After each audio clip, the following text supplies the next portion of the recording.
بسم الله الرحمن الرحيم الحمد لله رب العالمين والصلاة والسلام على سيد الأنبياء والمرسلين نبينا محمد وعلى آله وصحبه أجمعين أما بعد. So in this chapter, Ghazāli, he actually talks about examples, and he brings specific examples on representing what he has spoken about. I'm sorry? No, it's live. So he talked about specific examples about what we discussed last time. So what are some of the things that we talked about last time that were very important and to kind of help us segue into understanding what he's going to discuss this class? Because what he does is usually sets up a concept, and then in the following chapter, what he'll do is he'll give examples to represent what it was that he's talking about or the concept that he discussed. So what did we talk about that was so important last time? Initiative to remove the veil. Okay, how to remove the veil. And one of the most important things is that discussing the veil is what? Or what is that veil that he was talking about? Prejudice. Right, prejudice, right? Preconceived notions and some of the issues and some of the problems that we actually had in dealing with that. So in this class is actually going to talk about the relationship of the scholars and the awliya. So he's going to talk about the scholars and the Sufi masters and what their relationship is and how it is that they actually affect certain things and how they're represented within this chapter. What are some other things that we talked about last time?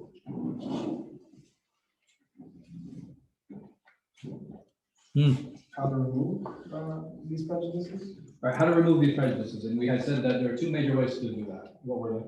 Self-initiated and Allah's mercy. Okay, right. From Allah subhanahu wa ta'ala and self-initiated. Good review of the quiz. Oh, I got it right. Oh, you got it right? I got it right. Allah.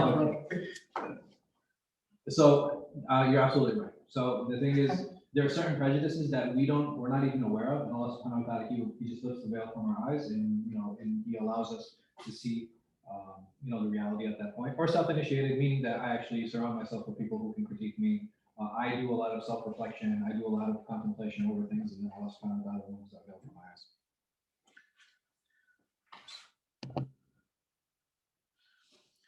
So there are two examples that he gives. He gives an example of a pond, and he gives an example of a colonnade or a porch. And the porch is the entrance of a doorway, right? So that's just to give you guys some context. Okay. So he talks about this pond, and he says the pond is fed water from two sources. The pond is fed water, or the lake is fed water from two sources. And we know those sources to be general, right? So usually rivers and streams, that's one way, and underground springs is the other way. So, and he says that these rivers and streams are what? Flowing. They're flowing and they're constantly flowing, but what are they representations of? The scholars. The scholars. Surprise, right? So they're representations of scholars, right? They're representations of scholars. And he says the underwater springs are representation of mystics, of the Sufi masters. Why? Why does he use this example?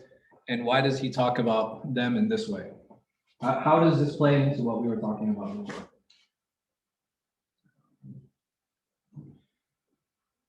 About the two different kind of opinions, I guess, of scholars. More so, it's studying versus mystics is more so kind of inspiration. Okay, inspiration and experiential. I definitely agree with that. But I'm saying, what is interesting about this example that he gives, like the way that this pond is fed, and what is the pond a representation of? Drinking people. Okay. The Resource. Okay. What are they feeding into? The scholars are feeding into something, and the mystics are feeding into something. What are they feeding into? The same thing. Okay, they are feeding into the same thing, which is Water. Water. metaphorically what they're feeding into. Which is what does the body of water represent? This is water. We have an acid people on Facebook. I'm sorry? Nice people on Facebook. No? I'm sorry? The common class, the lay laity, Muslim? The what? The lay Muslim? The lay Muslim, huh? common folks. The common folk? The other scholars. Wait a second. Hold on. Wait a second. Wait. Just think, Okay. the knowledge of the scholars and the knowledge of the Sufi masters So it's like into what? What does it combine into? the body, the Arm, leg, spirit. arm, head. You know what I'm saying? Okay. I mean, you guys are very close to the answer, but basically it's the communal knowledge of the Ummah, right? Okay. Right? It's the communal knowledge of the Ummah in the sense because there are different types of knowledge and there are different ways that knowledge needs to be fed. And what is the difference in the way that they're fed? Like, why does Ghazāli use streams and rivers for scholars, and why does he use underground springs for the mystics?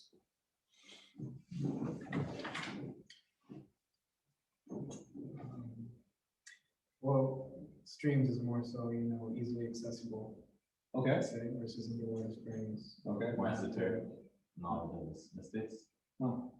versus the more kind of like what he was saying is reword versus the knowledge is more accessible. It's more accessible, right? It's more apparent, right? It's more apparent. But understanding the source of this knowledge is much deeper, right? It's much more it's less tangible. It's less tangible. It's not as easy to understand. How do I even know that there's an underwater spring in a particular place? I mean, just even think about the example. You have to look for it. Right, you have to look for it, and there are certain signs that you have to know, Yeah. right? There's certain softness of the ground. You have to hear for different things. You have to understand, like you have to look at the brush. There are signs that tell you that underwater spring is there, You know how to look for it. right? But you need to know how to look for it. Versus a stream, it's far more apparent, right? Everybody can see it, and everybody has access to it. So I like those examples. They're pretty. Yeah. They're deep. Yeah. The next example he gives us is the porch or the colonnade, and this even this one is really interesting the way he does it. So he says half of it is designed by the Byzantines, and the other half is designed by the Chinese. And this is what he uses to actually represent the both of them. He says the Byzantine side is designed with paints and colors. So basically, you have like half this porch, half this door. One half of it, a lot of paint, a lot of effort, a lot of color, a lot of design is put into it. And the Chinese side is done by polish and shine. Effectively reflecting this. You guys see what happened here? Effectively reflecting this. No. No. So basically what happened, I should have drawn a picture. But basically what's happening is imagine half this porch and half this door, very intricate designs, a lot of paint, a lot of color. The other half of it is just a mirror image. Oh, so it becomes the same thing. It looks whole, but one half of it is done by polish and shine, and the other half is done by intricacy and design. So at a distance, it looks. It looks like one hole. Yes. Just like the pond, right? The pond looks like one hole. And there's no way for you to tell where the water's coming from. Is it coming from underground or is it coming from the stream? And the same thing with this porch in the colonnade. He's saying that half of it is designed with intricacy. The other half is just a mirror image of it. And how clear an image you get depends on how much polish and shine you put into it. Wow. So Ghazāli like Eastern philosophy? Huh? Is Ghazāli like Eastern philosophy or? Ghazāli, he wasn't very big into philosophy. He wasn't a big philosopher, but he was very much into seeking the Shari sciences and seeking the mystic experiential knowledge. That was something that he was very big into. And if we read a little bit about him and you go back to the first lecture, you can actually see the stages of his life, how he progressed and how he experienced like all those things. Because a good portion of the first part of his life was involved in teaching and learning, and then he kind of left all that and he became a devout mystic. So he says here that the paints and the colors, these are the scholars, and he says the polish and the shine are the mystics. And what do you guys think about these examples? And let's even think back to the pond. The polish and shine is more so, it's a reflection, right? Okay. There's a reflection in the shine and the polish. Absolutely. And that's the purpose of it, right? And what is the difference between the two? One is more intricate, Okay, which one is that? the one that has all the designs. Right, so actually sitting down and making designs. Yes. Right, it's more time consuming, But it's interesting because or is it? to make the design, Yeah, versus bringing out this image of reflection. Yeah. Because if I have any blemish in that polish or shine, it's not going to reflect appropriately, or it could be warped, true. right? Yeah. There are a number of things that can be done. Learning how to use paints and colors, right? This is a technique. Yeah. Learning how to polish and shine, a lot of times this is through experience. Yeah. True. Also, it's Yeah. repetition. Repetition. That's one very good way of learning that, right? So even when you look at shoe shiners, how is it that they learn? There's certain trades that require a skill set that you're not going to sit down and read about it. Like all those people who learn how to shine shoes, or who learn how to polish and shine. Yeah. They just come here, what? They're not, no, it's through mentorship, Yeah. Mentorship. right? It's through mentorship. You get it? Yeah. And the mentorship within the tariqa is from the sheikh to his murid, right? This is representative of that. And when you talk about the Sufi masters and how they pass this information down, how they pass this knowledge down, because what did we say? Essentially, the knowledge of the Sufi is experiential knowledge. Through what through making dhikr, through worship, and through spending time alone, etc., etc. Is that something you can sit down and actually read about? It didn't strike me as a I'm saying you can as general guidelines. Yes. Right? True. Like general guidelines you can get, but to actually get to a point where you have certain experiences, that's something, again, that's experiential knowledge. That's something you actually have to get involved with and have a daily dealing with it. So these are the two examples that Ghazāli spends most of his time on. And then he talks about the degrees of existence, like on the different planes of existence that an individual has. So the archetypal existence, what is that? It's just our general understanding and what we know of what existence is, right? That's one part of it. Okay. Then there's the actual existence, right? There's the real existence. So perception. Okay. And the existence of the form within the imagination. And then existence of the form within the heart. Is that kind of like? This is where you start getting like really. Don't they like come together? They do. This is where it becomes very abstract at this point, right? So this is a lot of abstract discussions that Ghazāli is having here. A lot of these have to do with the levels of perception. Does that make sense? Okay. So these levels of perception are the final level of perception is here. Now, are these levels of perception, just from Allah, kind of? They can be. They can be. They can be. Because ultimately, how these are reflected into your heart. Because at this point, what happens at this final level? When it's in my heart. What is the difference between this one and all the previous ones? What does that mean? Well, I mean, it's a nice use of word. Heart's vision. Okay, what does that mean?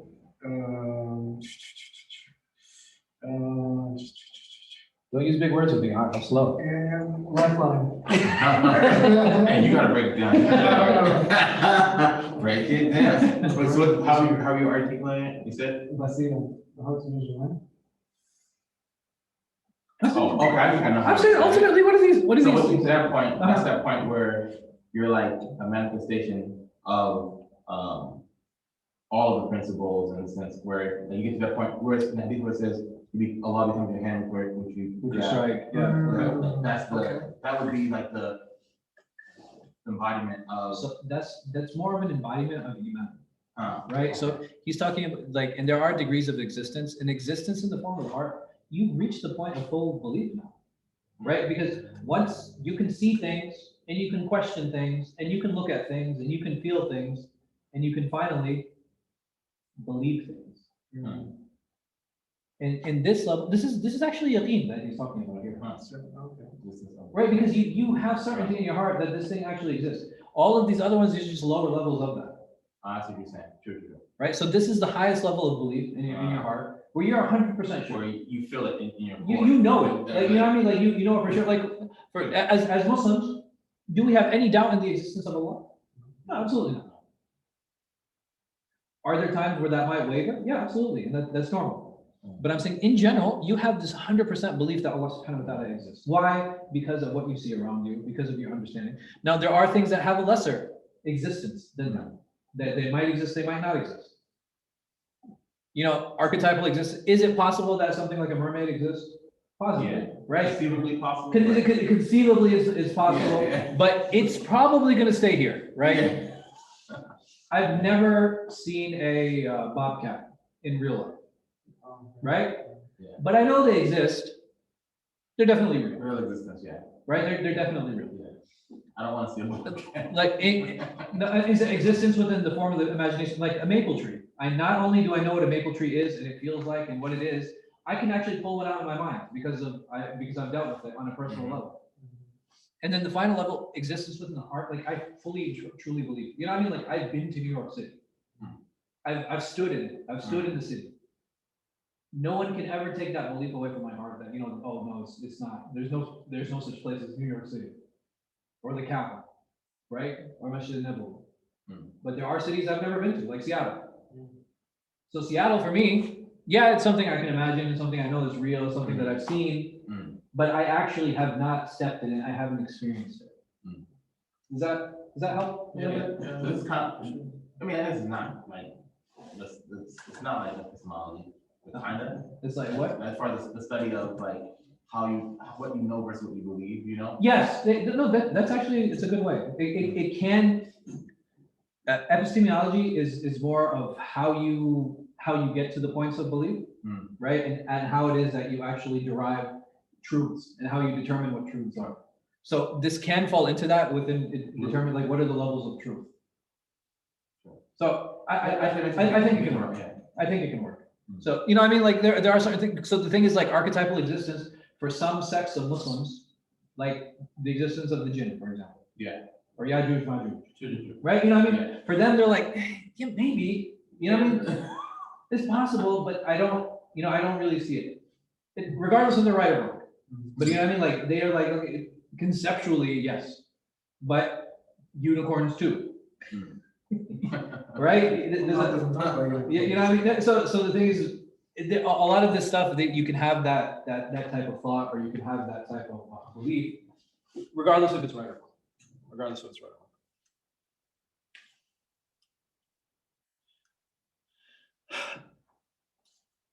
So he talks about the types of knowledge too, right?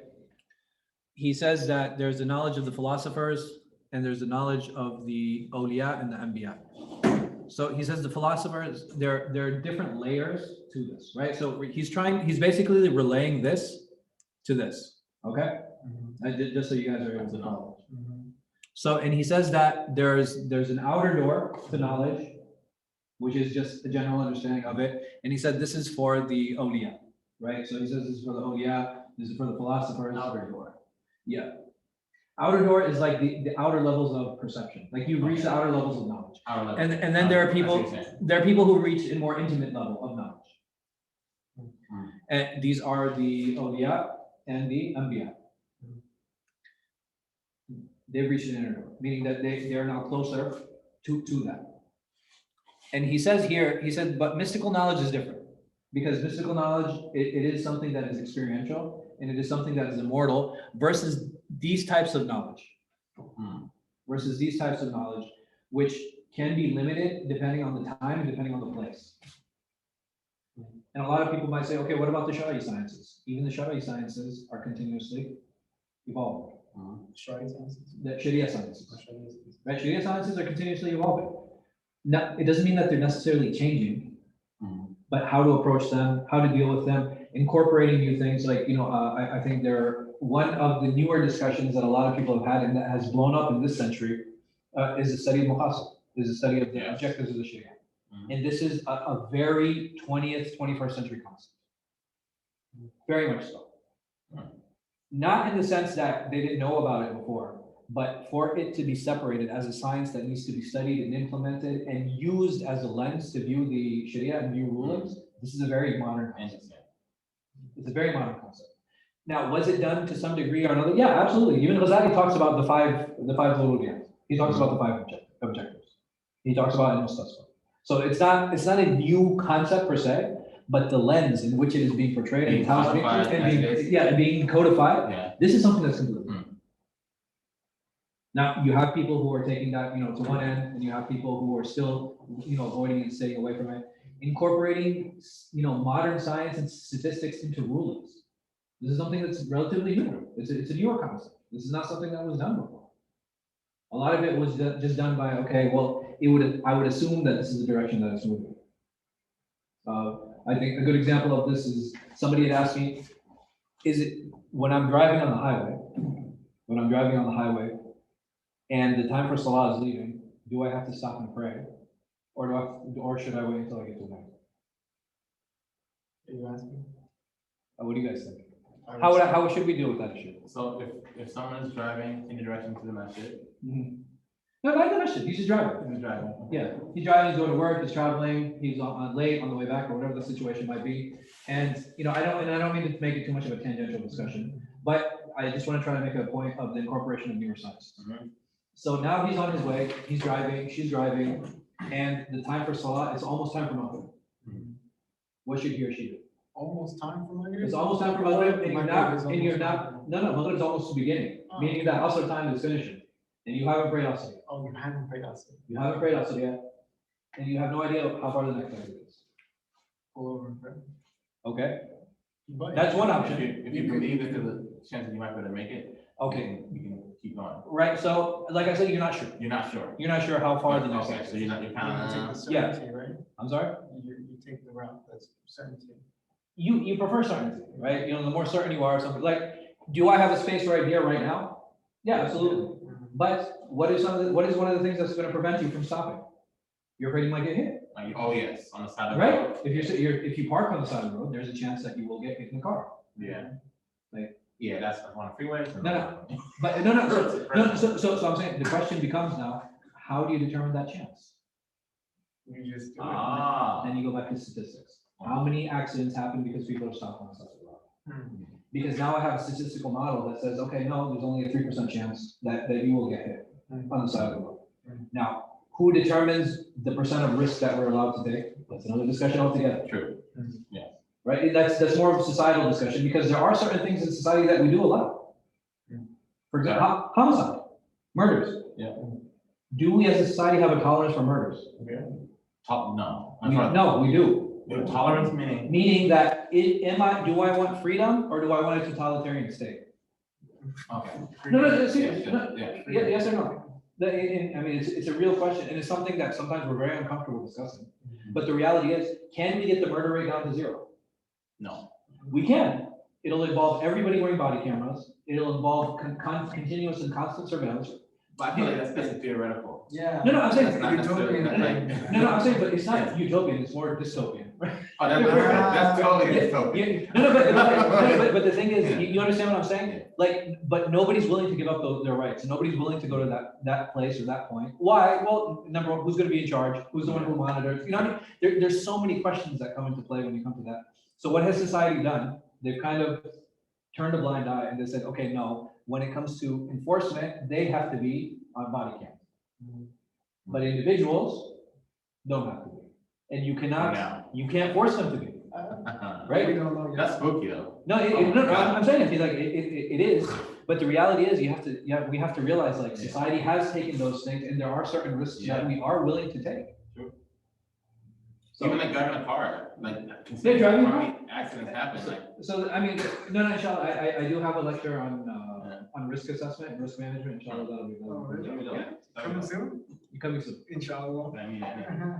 So going back to the types of knowledge, like I said, that knowledge, these types of knowledge change. Now the prophets had two types of knowledge, right? So be very careful.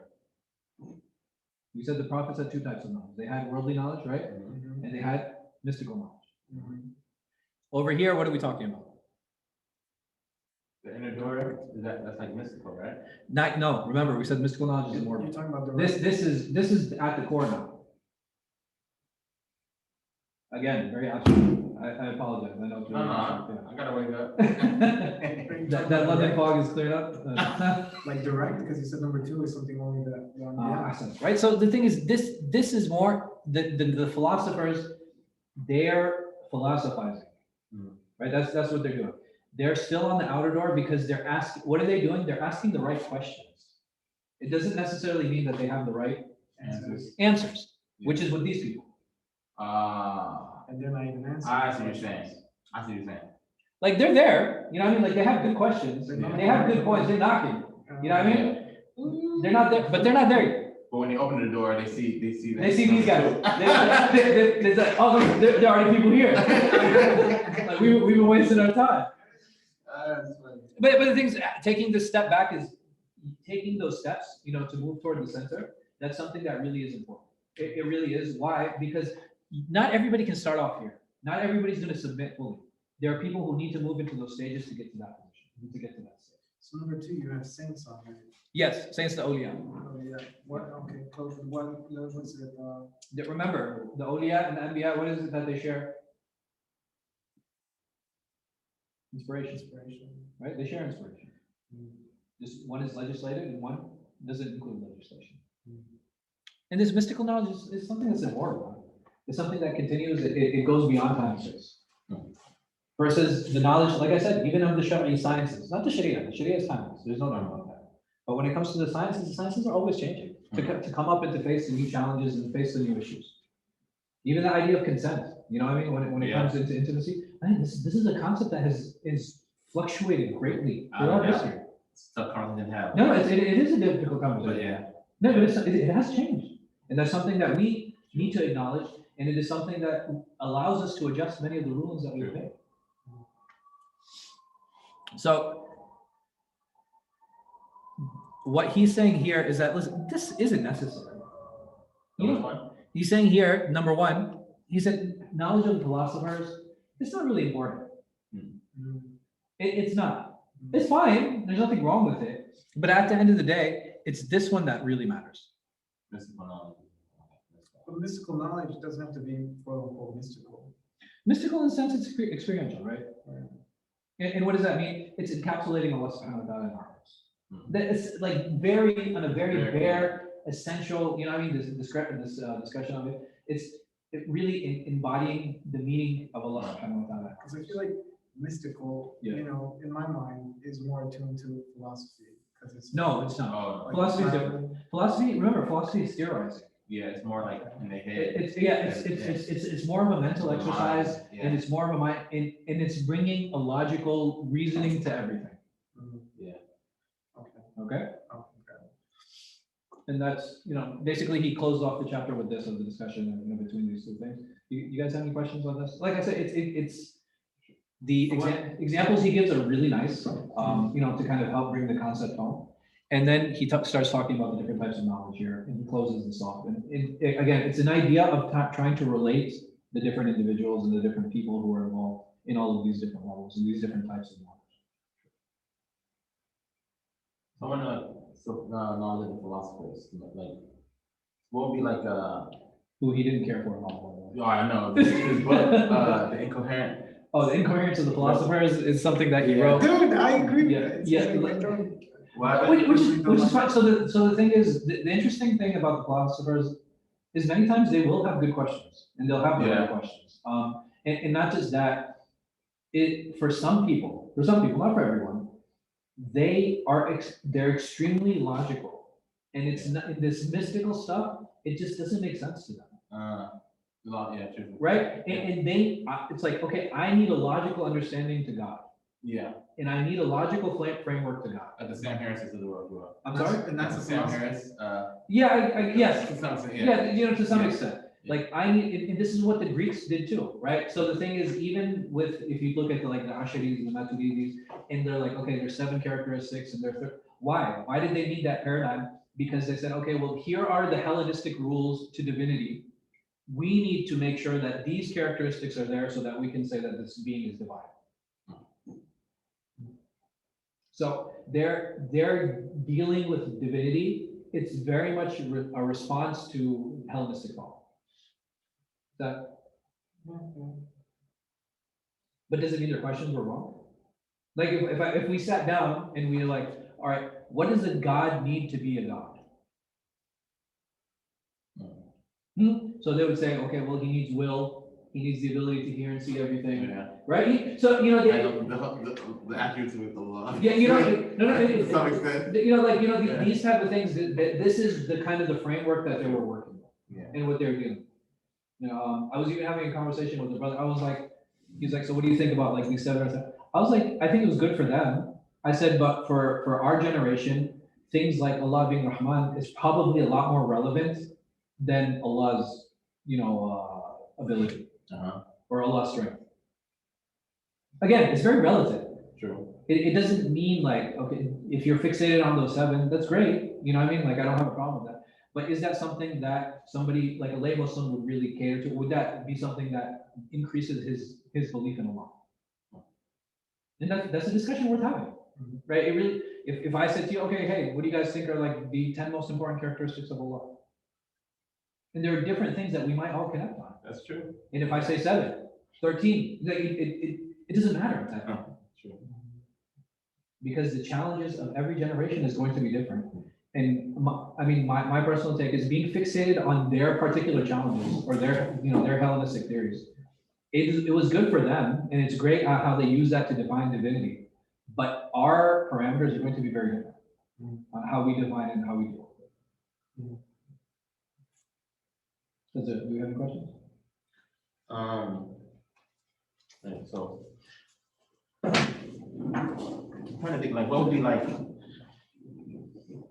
philosophy as it pertains. Yeah, on one side you have like presenting questions to some of the problems that you see in society and in the world. Yeah. But on the other side you have like the explanation of things that are known. It's not like you're necessarily introducing new information. Yeah. But you're articulating or you're kind of framing it. Yeah. To what extent is philosophy useful in that sense?